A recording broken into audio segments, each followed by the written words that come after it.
That course of action being followed? There is none. I call the Honourable Pansy Wong.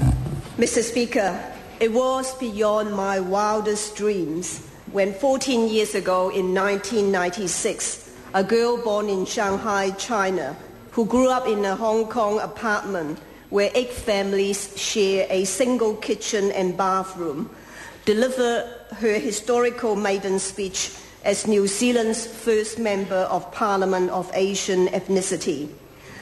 That dream is not mine alone, and it comes with expectation, responsibility and hope.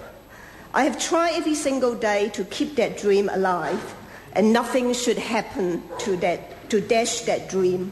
Recently, questions were raised about the use of my parliamentary travel entitlements. These questions related to a 2008 end-of-year trip to China and Malaysia. When these questions were raised, I immediately resigned as a cabinet minister and cooperated with a thorough and exhaustive independent parliamentary inquiry. This inquiry covered the use of my parliamentary travel entitlements over the past decade. The inquiry found that I had erred, and my 2008 trip involved activity that, although unplanned and inadvertent, could be construed as being for private business purposes. I accepted the findings, apologized, and repaid the level of rebate attributable to that part of the trip that amounted to $237.06 each for me and my husband. That inquiry brought into sharp focus for me that my political career has been an all-consuming one, right from the time I started as a list MP servicing Asian communities throughout New Zealand till today. And I know it would not have been possible without my husband, Sammy's unrelenting support. As a consequence, his business interests were severely curtailed, and in China were limited to Supreme Hovercraft, a business he became a minority shareholder on 25th December 2008. This shareholding resulted from a historical minority interest in the Christchurch-based Pacific Hovercraft that he was asked to help when it was going through difficult times. Both of these businesses are now defunct. The past 14 years have passed without me having time to stop and reflect. But the past 3 weeks have given me the opportunity to do so. And it will forever weigh on my conscience how my continuing political pursuit has placed huge demands and constraints on my husband. And I have decided this will no longer be the case. Often my brother in Christchurch told me that Right Honourable John Key, our Prime Minister, is the person who can turn New Zealand around for a better future. I agree with him. And it is apparent that my mistake has become a distraction to the Prime Minister and the government. They must focus on the important and urgent economic, social and environmental issues. It is not acceptable to me that I have become a distraction to this very important focus. One of my political highlights in the general election of 2008 was to become the first MP of Asian ethnicity to win a general seat. I'm privileged, humble, and grateful to the constituents of Botany who demonstrated that representation can be beyond ethnicity, that New Zealand is a country of equal opportunity. The playing field is far from being equal, but anything is possible if one works hard for it. Together with the campaign team, we knocked on over 10,000 doors and increased Botany's winning margin of 3,000 to over 10,000. Botany, you rock. Between 2001 and 2006, Botany electorate grew by 34%, 4 times the national average. It is a multiracial community that reflects my belief that many people can live together in one community. Many people will share values. Economic and fiscal security, good education, a great place to bring up children, and community spirit abound.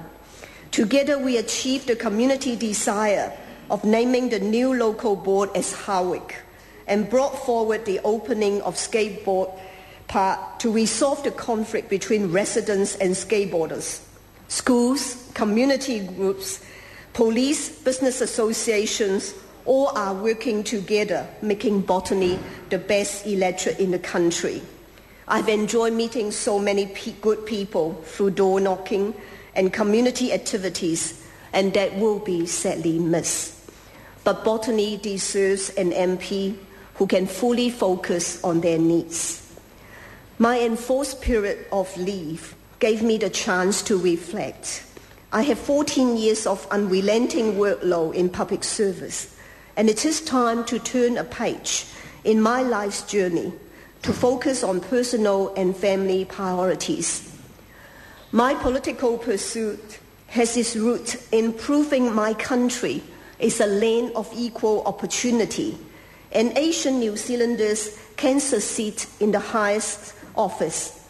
Not satisfied as a list MP, I set my sight to win a seat.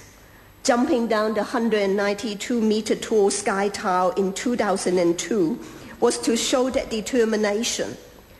2 attempts at Auckland Central set the foundation to win the newly created botany electorate in 2008. Then I was appointed to the cabinet, the first minister of Asian ethnicity. That year, I was also named top 10 overseas Chinese achievers by the International Overseas Chinese Media Grouping based in many countries. Yes, we can. In my maiden speech 14 years ago, I stated that for a long time, Asian New Zealanders have not taken an active part in the planning of our nation's future. They have not been vocal in expressing their aspiration for this country. They confine their aspiration to themselves and that of their families. Our future generations need to be confident and proud of being New Zealanders and enjoy the benefits and making their contributions as world citizens. Much has changed and progressed in the last 14 years. Examination at bursary level in Chinese was introduced in 1998 after many years of community lobbying. Nowadays, second language learning is part of the school curriculum. Consultation documents for Code of Community Values first appear with Chinese language. Nowadays, official documents and communication are regularly presented in multi-language format. Immigration policy is important to ethnic communities, and consultation with them is now accepted. Celebrations such as Lenten and Diwali festivals are held throughout the country, and people from all walks of life are participating. The early discussions of Asian police strategy have now evolved into an ethnic policing strategy. The lobbying for Asian liaison personnel into the police force has now extended to recruiting Asian uniformed police. Workshops were held with the ethnic catering sector with regard to major changes to food safety legislation. The first Asian health survey was launched by the then Health Minister, Honourable Bill English. Chinese traditional medicine practitioners and acupuncturists make their views known with regard to regulation and ACC as accredited providers. In the establishment of the One Auckland City Council, there's provision in the legislation to set up an ethnic advisory panel. Asians now participate in the policy and decision-making process. Some of the more vocal and political movements were the 8,400 signature petitions against the change made to extend the citizenship qualifying period from 3 to 5 years in 2005. A compromise change was made as a result, not to extend the change to permanent residence holder at the time. Protest meetings were held when changes were made to raise thresholds of English language requirements and the lapse of thousands of overseas immigration applications. In 2008, thousands of Asians marched in Botany, protesting the killing in 9 days of free Asian. Nationals' promise of a tough law and order policy, as well as 600 additional police, was very well received. Asian New Zealanders are no longer silent bystanders. They made their views known and voices